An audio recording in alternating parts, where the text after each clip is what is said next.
এই যে ব্রাজিলের প্রথম ম্যাচ পড়ছে কিন্তু ফজরের নামাজের সময়, ব্রাজিলের প্রথম ম্যাচ ফজরের নামাজের সময়। সারা বছর ফজরের নামাজে ওঠে না, কিন্তু দেখবেন এই দিন 3:30 থেকে কিন্তু বসে থাকবে, অথবা রাতে ঘুমাবেই না। তা আমার কথা হচ্ছে যে একটা খেলা যদি তোমাকে ফজরের নামাজের আগে জাগ্রত করতে পারে, ক্যাথা কম্বল সবকিছু থেকে তোমার পিঠটাকে আলাদা করতে পারে, কিন্তু মুয়াজ্জিনের শত শত আজান যদি 364 দিন, 65 দিন, 63 দিন, 62 দিনের এই প্রতিদিনের আজান যদি তোমাকে কি বিছানা থেকে আলাদা করতে না পারে, তাহলে আল্লাহর কাছে জবাবটা কি দিবা ভাই?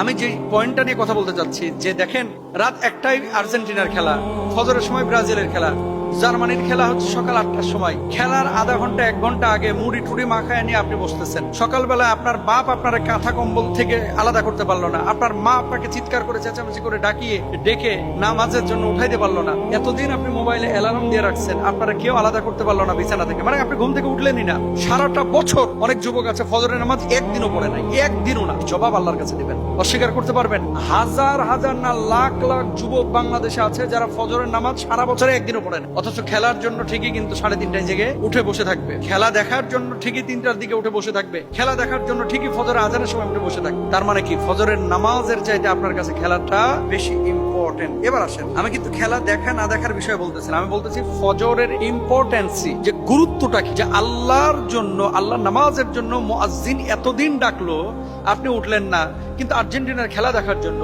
আপনি ব্রাজিলের খেলা দেখার জন্য, জার্মানির খেলা দেখার জন্য আপনি কিন্তু ফজরের সময় ঠিকই উঠে যাচ্ছেন।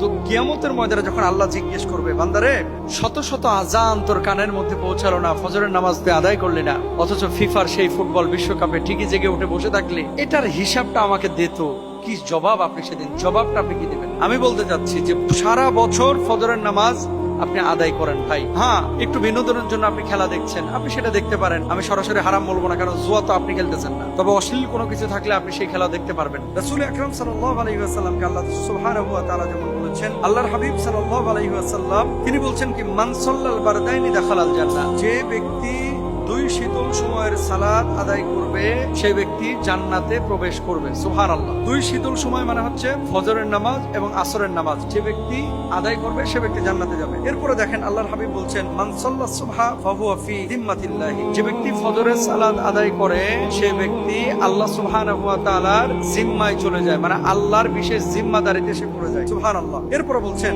রাকাতুল ফজরি খায়রুম মিনাদ দুনিয়া ওয়া মা ফিহা, ফজরের 2 রাকাত সুন্নাত, অর্থাৎ ফরজ নামাজের আগে যে 2 রাকাত সুন্নাত, এটা দুনিয়া এবং দুনিয়ার মধ্যে যা কিছু আছে তার চাইতে উত্তম। সুবহানাল্লাহ। এরপর আল্লাহর হাবিব সাল্লাল্লাহু আলাইহি ওয়াসাল্লাম আরো বলছেন, ফজরের জামাতে নামাজ পড়ার মহা পুরস্কারটা কি, যে ব্যক্তি ঈশার নামাজ জামাতে আদায় করে সে যেন অর্ধেক রাত ইবাদত করলো, আর যে ব্যক্তি ফজরের নামাজ জামাতে আদায় করে সে যেন পুরো রাত ইবাদত করলো। সুবহানাল্লাহ। এরপর আল্লাহ সুবহানাহু ওয়া তাআলা বলছেন, খেয়াল করেন, আল্লাহ বলছেন, হাফিজু আলাস সালাওয়াতি ওয়াস সালাতিল উসতা, তোমরা সব সালাতের হেফাজত করো, বিশেষ করে মধ্যবর্তী সালাতের। এখন আমার যে মূল পয়েন্টটা সেটা হচ্ছে, আপনি খেলা দেখছেন, আপনি দেখেন যদি হারাম কোনো কিছু সংমিশ্রণ না ঘটে, জুয়া খেলা চলছে মনে করেন আমেরিকায়, মেক্সিকোতে, কানাডায়, আপনি জুয়া খেলতেছেন ব্রাহ্মণবাড়িয়ায়, অনেক যুবকরা আছে এই খেলাকে কেন্দ্র কিন্তু জুয়া খেলে। তো আপনার খেলা চলতেছে মনে করেন বিশ্বকাপ ওখানে, আর আপনি জুয়া খেলতেছেন ঢাকায়। এই ধরনের কোনো বিষয় যদি না হয়, আপনি মানে নিছক আনন্দের জন্য আপনি দেখতে পারেন। কিন্তু যে উৎসাহ উদ্দীপনা, 8 কিলোমিটার পতাকা অনেকে বানাচ্ছেন, তাই না? জমি বেচে পতাকা বানাইছে, এর চাইতে বড় ছাগল আছে আর কেউ? কি জবাব আল্লাহর কাছে দিবে? ইন্নাল মুবাদদিরিনা কানু ইখওয়ানাশ শায়াতিন।